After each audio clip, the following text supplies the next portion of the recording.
In case you wanted another evidence to show that this government has no control over their own people, their own civil servants and their own government employees, well, here's another one.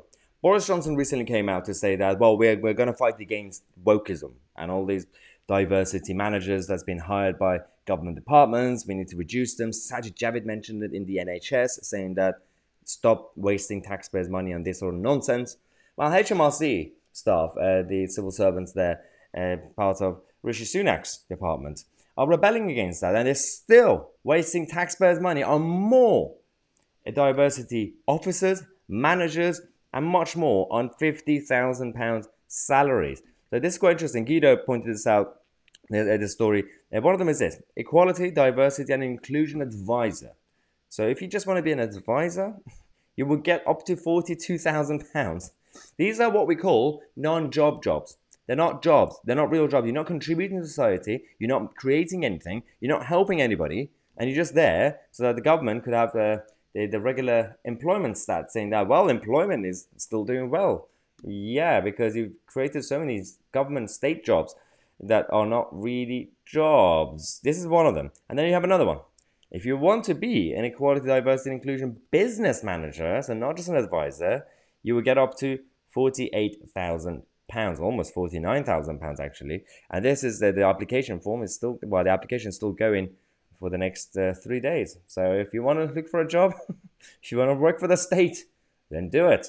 Don't do it. Equality, diversity, inclusion consultant. Why do you have so many different titles? They're all the same. This one is also £48,000. It's getting close to £50,000. What? Why? You have different areas, different departments, different divisions basically inside the department. And every single one of them is basically the same role.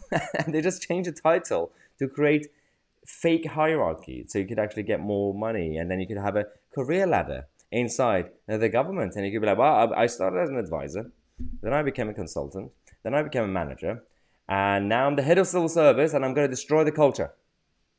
That was an exaggeration, but it does happen. This is a big problem that we need to point out. And, you know, on a regular basis, this channel exposes these sort of issues. And you think it's going to get repetitive. The sad thing is, it's repetitive, but it's not, because it keeps escalating. And it's going to be so bad.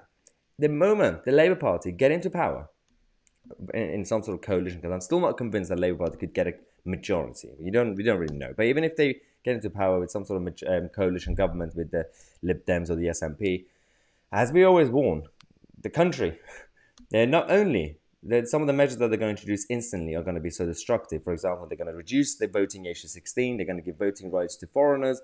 And of course, this sort of nonsense. How are we going to be able to reverse all this in the future? Well, we don't know, because it's not really as simple as that. We're going to come back in half an hour to tell you more about NHS scandals and a number of other issues as well. Well, one of the main issues is an actual Irish Republic of Ireland politico who was arrested, and we're going to explain why he was arrested by the Brits. Subscribe to the channel. I'm Tousi, and we are the media.